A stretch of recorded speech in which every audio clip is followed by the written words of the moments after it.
Hello, I'm Samantha Merz, and I'm an administrative assistant at UBC. Can you tell me about your mental health journey? Yes, so it started in my teenage years. I experienced anxiety and depression, and I would experience trouble concentrating at school. So I would need some therapy and other things to help me get by. And one of the things that help you get by is poetry. How did that all come about? Yes, so in 2018, I discovered my love of poetry through writing drafts of poems. And I love the use of imagery and um, kind of putting into words. So that really helped get my emotions into words and help me meet other people who were into poetry too on social media. Yeah, what was it like meeting new people? Yeah, it was great through Twitter at the time. So it was very like shared and favorited lots throughout. And it was just a great way to bond with other people until my account got hacked. No, no. Yeah. And then I live with bipolar disorder too, and talking to people with lived experiences is therapeutic to me because it feels like I'm not alone. Do you feel the same way when you talk to people with lived experiences? Yes, absolutely. There are two places I go to, Thrive Open Door Group and Coast Mental Health, which gives me a community of like-minded people who have gone through psychosis and other things that I can relate to. Can you tell me about both those places? Yeah, so Thrive Open Door Group is more of a leisure activity center. You do need to register for it in advance, and then you can choose up to like three or two courses every 2 months, from creative writing to walking groups to art. And then Coast Mental Health is more of a drop-in place. They have $2 lunches and they have other activities throughout the day. I'm in the young adult program, which expires at age 31. So but it goes up to like older adults after that. So it's very good. They'll help you with jobs and careers and other life skills. Yeah, can you tell me about your job? Yes, so I'm an administrative at UBC. So that's the University of British Columbia. So I was with the geriatric medicine department.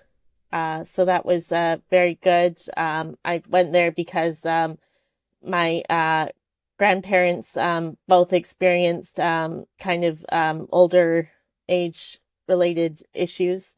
So I had experience from that, and I thought it was a good field to get into. And it was very helpful, like opening files and being very social and answering phone calls, going through emails. And I just really enjoyed the experience. How important is it for you to have a strong support system?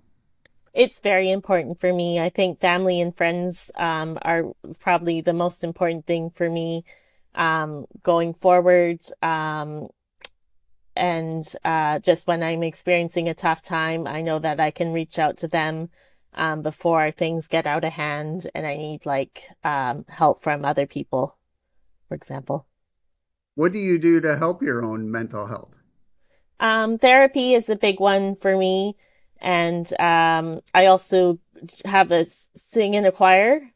So that's really nice. Just like a once a week rehearsal and performing in concerts is something to look forward to. And that community building is there too. Everyone's really friendly. And I play badminton sometimes. So that's a good way to get endorphins going and run around and be a little social there too. I want to go back to the poetry because what is your creative process? Usually a bad event has to happen for me, and then it triggers me to put it into words, about my day, and then I try to conceptualize it or make it more abstract. So it's not like a very specific situation, but more general. Was it like hearing feedback from your about your poetry? Yeah, I really like getting feedback for my poetry. Other people think that I should have more images and like with my book titles and things and having them make it more attractive to an audience. So I think that's something to keep in mind for my third book. Oh, can you tell me about your books?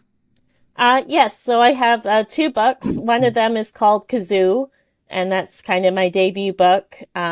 It's kind of like in chronological order of when things were from other publications were accepted. So I have about 12 poems in each of the books. And the second book is called Meadow Light, and it kind of deals with more mature themes. It's kind of like pre-pandemic and like during the pandemic kind of thing. So a lot of angst and loneliness are featured in there.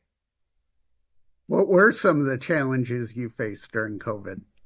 Definitely, the loneliness. I was lucky that I lived with my brother at the time. So it was my mom, brother, and me in the household.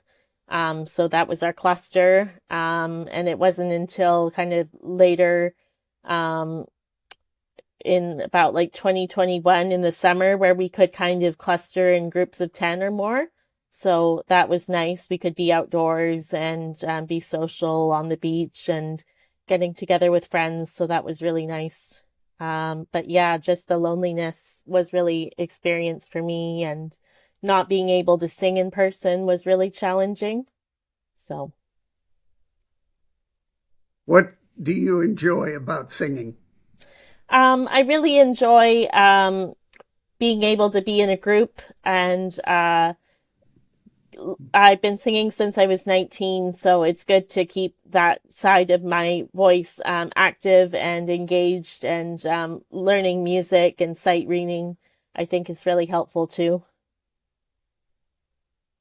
Where do you want to see your mission, say, in the next 3 to 5 years? That's a really good question. I would love to be more involved with mental health through my organizations, and even my poetry. I think revealing more about my neurodivergence, I think, will help more people. So I think I should focus on that going forward. How did it feel to tell your story out in the public?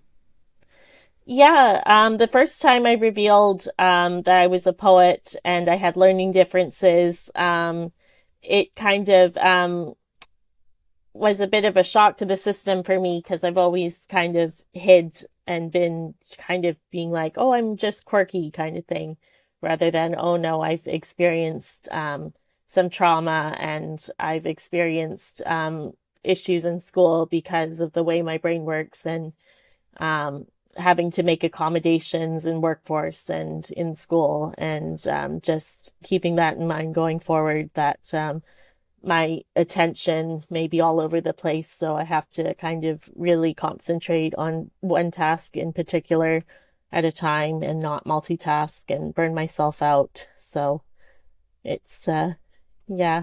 But after revealing all that, I think it was really good for me. It was cathartic, and I really appreciated being able to tell my story and hopefully help others. What would you say to anyone going through a tough time? I would say definitely reach out sooner the better to a trusted individual, so that it doesn't get to the point where other people that you don't know have to intervene and tell you that you are experiencing a difficult time and you need professional help or something like that. So it's good just to get it in the butt as soon as you can. How can people reach out to you and learn more? Probably through my blog, samanthamerz.wordpress.com. And I can follow up with them, or through social media, through my Instagram, Marble Messages.